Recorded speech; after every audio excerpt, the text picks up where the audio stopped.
ചിന്തകൾ വേദനാജനകമാകുന്നത് അത് ശത്രുക്കളിൽ നിന്നും അനുഭവിക്കുമ്പോഴല്ല, മറിച്ച് വേണ്ടപ്പെട്ടവരിൽ നിന്നും ഉണ്ടാകുമ്പോഴാണ്.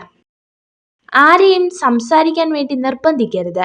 ഇഷ്ടമുള്ളവർ നമ്മുടെ കൂടെ കാണും, ഇല്ലാത്തവർ പോകേണ്ടവരാണ്. പിടിച്ചു വാങ്ങുന്ന ഒന്നിനും വില കാണില്ല.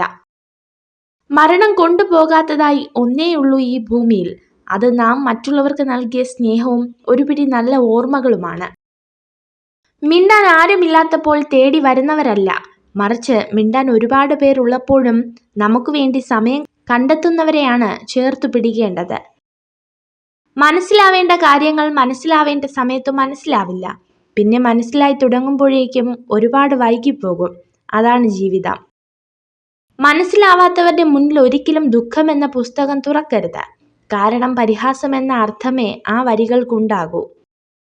നിങ്ങൾ ജീവിതത്തിൽ വിജയിക്കണമെങ്കിൽ തീർച്ചയായും പാലിക്കേണ്ട ഒരു നിയമമാണ് ഇനി പറയുന്നത്. നിങ്ങൾ നിങ്ങളോട് തന്നെ ഒരിക്കലും കള്ളം പറയരുത്. ആർക്കും ആരെയും പൂർണ്ണമായി മനസ്സിലാക്കാൻ പറ്റിയെന്ന് വരില്ല. കാരണം കടൽ കണ്ടു എന്ന് പറയുന്നവരൊക്കെ കണ്ടത് തിരയും തീരവും മാത്രമാണ്. മറ്റുള്ളവരെ സഹായിക്കുന്നതിലൂടെ, അവരോട് അല്പം സമയം പങ്കിടുന്നതിലൂടെയുമാണ് യഥാർത്ഥ സന്തോഷം ലഭിക്കുന്നത്. അതൊരു ചെറിയ പുഞ്ചിരി മാത്രമാണെങ്കിൽ പോലും.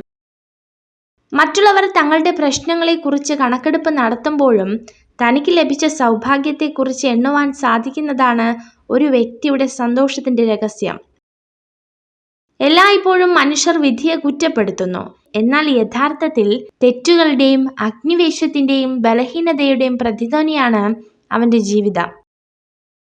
അറിവാണ് ഒരു മനുഷ്യന്റെ ഏറ്റവും വലിയ മിത്രം. അറിവ് നേടിയ വ്യക്തി എല്ലാ സ്ഥലങ്ങളിലും ബഹുമാനത്തിന് പ്രാപ്തരാകുന്നു. അറിവ് ഒരു വ്യക്തിയുടെ കുറവുകളെ പരിഹരിക്കുന്നു.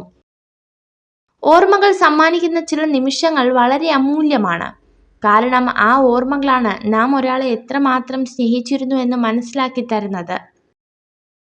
നമ്മൾ ചോദിച്ചു വാങ്ങുമ്പോഴല്ല, നമുക്കായി എന്തും മനസ്സറിഞ്ഞ് തരുമ്പോൾ മാത്രമാണ് അവയെല്ലാം നമുക്ക് വളരെ പ്രിയപ്പെട്ടതാവുക.